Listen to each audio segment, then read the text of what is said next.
Hey everybody, I just want to talk about winning big prizes, lotteries and shit.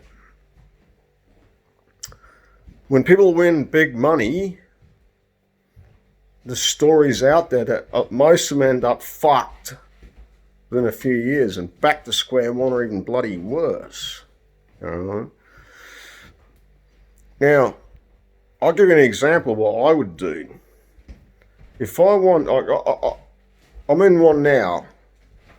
That's for an actual house. The rates aren't too bad on the Queensland coast. Fair enough. Excuse me, but there's the next one coming, right, is a high-rise apartment in Sydney. And you've got great views, but the room, there's two levels, but the room, you've got car parking down below, but it's very cramped. They're very, not real cramped, but you know what I mean?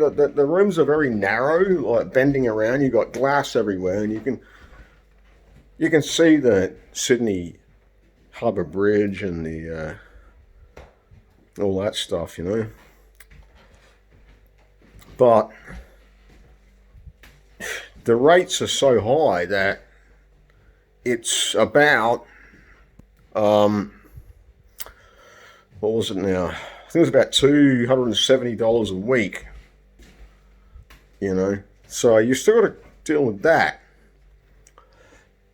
You know what? The alternative offer is take 2.8 million worth of gold. All right, I would take that. I reckon I would take that. It's a good investment anyway these days. But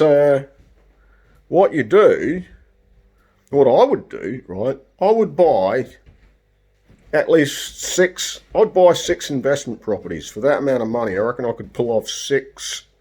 And do your homework so that you know that they're going to go up in value over time too if you want to sell on anyone. You know what I mean? Because there's ways to check that.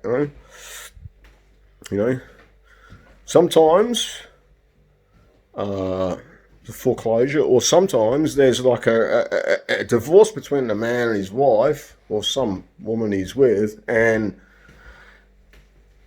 they just want to sell it and get the payout. They're cut out of it, and just, greed and fucking urgency comes into play, you know what I mean? So they just sell it for what they can, not too silly ways, but, there's a lot of times where you can make, 20, 30 grand within, I don't know, 3 years maybe, But anyway, say if you bought 6 houses, you just live in one and live off the other 5. And then from there on, because you've got the income coming in, it's like about $1,500 a fucking week.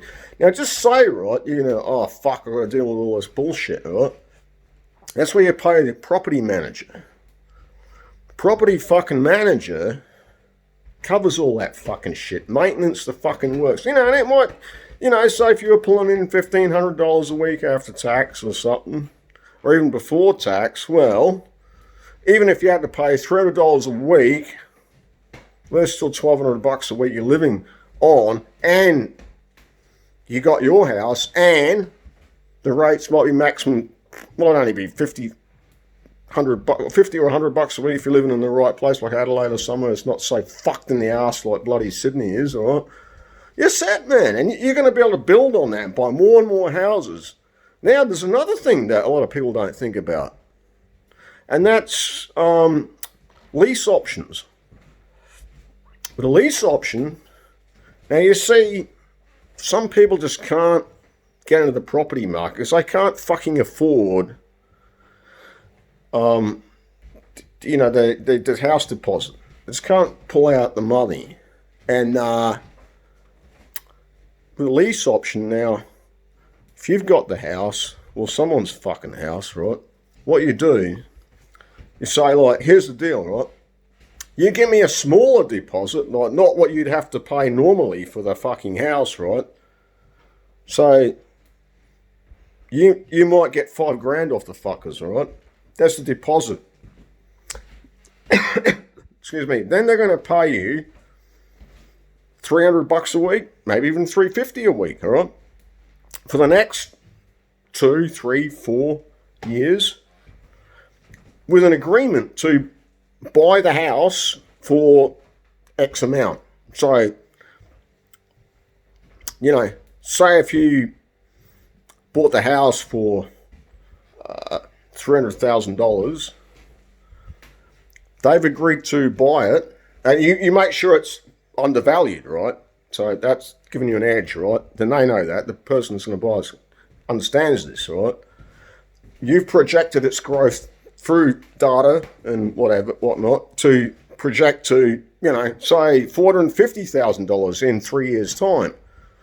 Okay? So they agree to buy the house for, you know, you've got to have it all going through all fucking lawyers and fucking everything under the goddamn fucking sun. Admittedly, yeah, fair enough, but that's what you got to do to make sure it all goes through. Them fuckers are going to give you $450,000. Now, they've given you $5,000 up front. They're giving you fucking $300 or $350 a fucking week for the next fucking, you know, at least 2 years. And depending on whether you already own the house or you're paying it off, you might be, you know, pocketing the whole lot. You might only be pocketing $150 a week or whatever. He's always overcharged for rentals, all right, compared to the mortgage. That's what they do to make the money, okay? So you're getting fucking, roughly a $5,000 down payment. That's all yours. It's not a down payment. You're getting fucking money every week from these cunts. And part of the deal is they essentially already own the house. They have to pay all the fucking shit maintenance, right? You don't have to worry about that. They do. That's part of the agreement and the negotiation. It's all signed up and fucking written up by fucking lawyers and solicitors and all those cunts, right? So in the end, you're getting a $5,000 fucking down payment, bam, cash in hand. They're giving you maybe fucking at least giving you an extra $150 to $350 or more per week, clear profit for at least fucking 2 years. Well, I think it's more like 3 years, or you can probably stretch it to 4 years, whatever. And then they're buying the house at approximately, say, $40,000, $50,000, $60,000 more than what you fucking paid for it. So you add it all up. You know, you could be as high as $60,000, $70,000 in as little as fucking 3 or 4 years. Profit. I mean, that's not a bad profit, man. You think about it. That's fucking awesome. But, you know, a lot of people are just too ignorant of these facts, man. And, you know,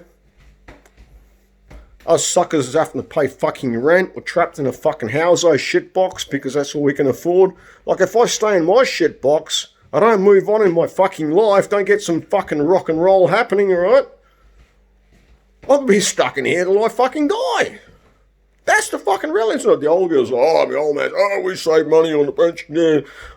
Yeah, you're going to save money on the fucking pension, possibly, if you're really careful.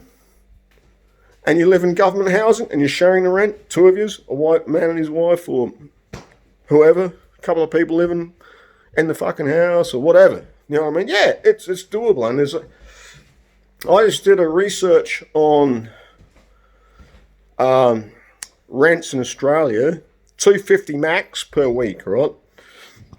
Now, what I discovered, in South Australia, there's about fucking, I don't know, about a dozen the fuckers, man. You know, and probably about 6 of them in fucking Elizabeth, which is not ideal, obviously. But there, you know, there was a few around Adelaide. There was probably fucking, you know, 4. I think there was about another 6 around that area, somewhere around that amount. There was a reasonable whack in Victoria, a similar amount. Some of them in the middle of nowhere, somewhere on the coast, somewhere on the bottom, you know, like all over the place. Of course, there wasn't much around Melbourne, of course, pretty much nothing. Now, Queensland surprised the fuck out of me. There was a reasonable amount up there, you know, considering, you know, there was about, what was there? I don't know, 8, somewhere between 8 and 10, roundabout in Queensland. And so I'm just trying to fiddle this fucking device here. It's fucking me around. New South Wales. Oh, fuck. I'll tell you what. New South Wales, there was probably one place. I can't remember the name of the fucking place. It was on the border of there and Queensland. It was fucking, anyway. And the other one that surprised the shit out of me was fucking Western Australia. Honestly, there was a fair whack there as well. And somewhere, you know, close to Perth. Tasmania, yeah, there was about 4 that looked promising. And anyway, I just wanted to quickly add, these are ones pet friendly as well as I'm not pretend. You know what I mean? If you got, who doesn't own a fucking pet? You know, like, you know, even if it's a fucking goldfish or a fucking lizard, whatever. You know, like fucking hell. You know what I mean? Like these are the only cunts. If you know, if you wipe that out of the equation, there's going to be a lot more. So that's interesting as well. But yeah, fuck all Northern Territory. That place is overpriced to fucking hell for living in a hellhole. It's a fucking shit of a place. Yeah, Tassie was about 4. That's roughly it. You know what I'm saying? But that's ones like someone said to me, well, they're property managers running the fucking show. A lot of people can't afford property managers; they run it themselves. That could be double the number when you include that in there. But I haven't researched it yet. But good point that this guy brought up. So we'll have to check that out again. But you know, unless you want to live on the outskirts of a capital city or in some shithole or in